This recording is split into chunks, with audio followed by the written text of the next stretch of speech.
कहीं पुण्य होते हैं तब वो पुण्य प्रबल होते हैं। और कभी कभी ऐसा योग बन जाता है कि कथा सारा जम जाए, कथा सारी होने लगे तो कथा नहीं हो पाती।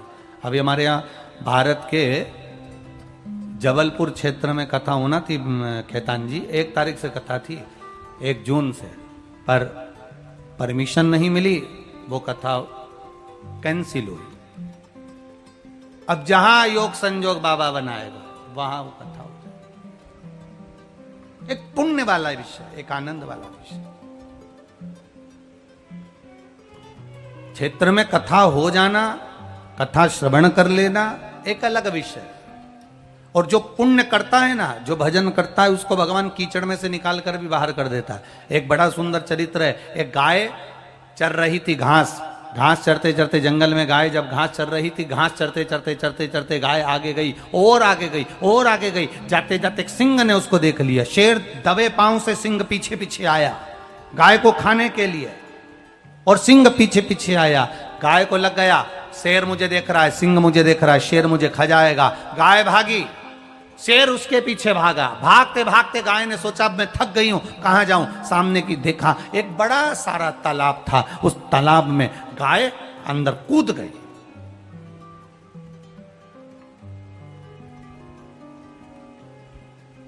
तालाब में पानी कम था, कीचड़ ज्यादा था।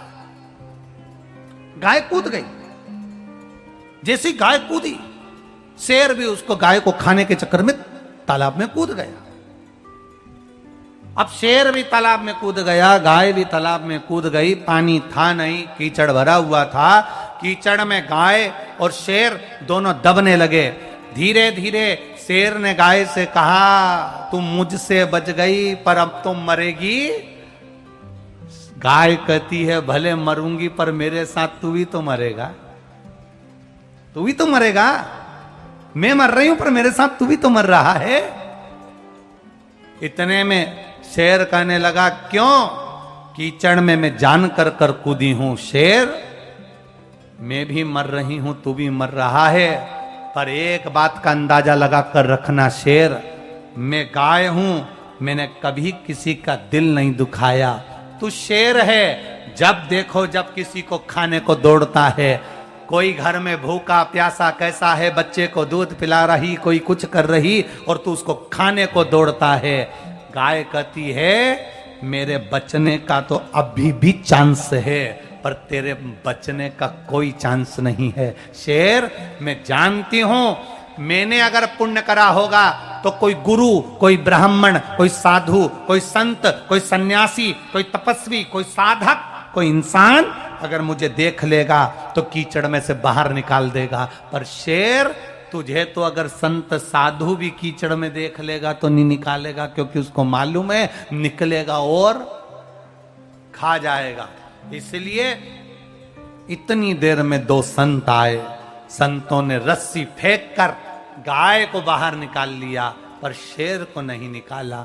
गाय जाती जाती बोली, शेर, अगर मनुष्य की देह मिले ना, अपने क्षेत्र में रह रहे हो ना, अपने नगर में, अपने शहर में, अपने गांव में, अपने प्रदेश में, अपने देश में रह रहे हो, तो थोड़ा थोड़ा अच्छा करते हुए चलना, तो जिंदगी में कोई ना कोई हाथ पकड़कर बाहर निकाल देगा। अगर दुख देते रहोगे तो कोई नहीं निकाल। अच्छा करते चलो, मत बुरे कर्म कर बंदे, वरना पछताएगा। भगवान की आंखों से तू बच नहीं पाएगा, तू बच नहीं पाएगा।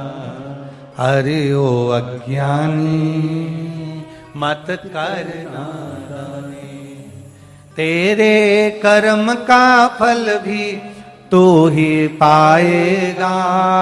जैसा किया तूने तेरे आगे आएगा।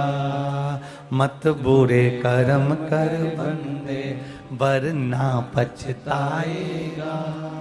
भगवान की आंखों से तू बच नहीं पाएगा, तू बच नहीं पाएगा। सीधी सीधी भाषा में बोल दें तो तेरा क्या होगा कालिया, होगा क्या? आप जैसा कर्म करोगे वैसा आपको भोगना है। गाय को बचाने वाला कोई है? आप सत्कर्म करते रहो, भजन करते रहो, कीर्तन करते रहो, अपने परिवार को चलाओ, मना नहीं, परिवार को पालो, मना नहीं, परिवार को संभालो, मना नहीं, पर अच्छे कर्म करते करते संभालो, अच्छे कर्म करते करते चलो, अच्छा होगा ये निश्चित है। जिन सुनैना जी के यहां संतान का सुख नहीं था, उन सुनैना जी के घर में भगवान की कृपा, जानकी मैया पृथ्वी से प्रकट हो गई। जानकी मैया पृथ्वी से प्रकट हुई। मां जानकी के पृथ्वी से प्रकट होते समय, प्रकट होने के बाद जानकी चरित्र वर्णन करता है कि सीता जी गोदी में आ गई और मां जानकी जनक जी ने ले जाकर माता सुनैना जी की गोद में दे दिया। पर सुनैना जी की गोद में जाने के बाद जानकी मैया रोए जाए, रोए जाए, रोए जाए, चुप्पी नहीं होती। सुन लो नेपाल देश वालों,